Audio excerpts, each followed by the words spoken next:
Period হলে পুজো করবো কি করবো না সেটা মায়ের সাথে আমার ব্যক্তিগত ব্যাপার।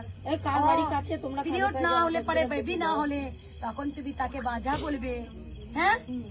আর মায়েদের পিরিয়ড হলেই দোষ?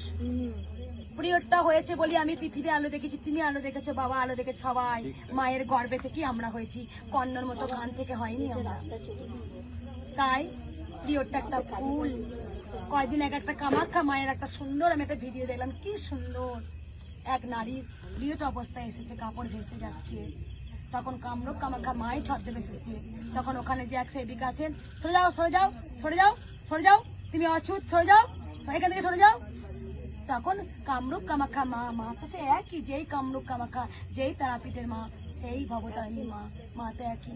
তখন বলছে যে আমার যে পেটে এত যন্ত্রণা হচ্ছে, আমার যে প্রিয়তে কাপড় ভেসে যাচ্ছে, দেখো তো তোমার মা ঠিক আছে কিনা, যন্ত্রণায় ছটফট করছে কিনা। তাই একটা নারীকে অবহেলা নয়, তাকে সাহায্যের হাত বাড়াও।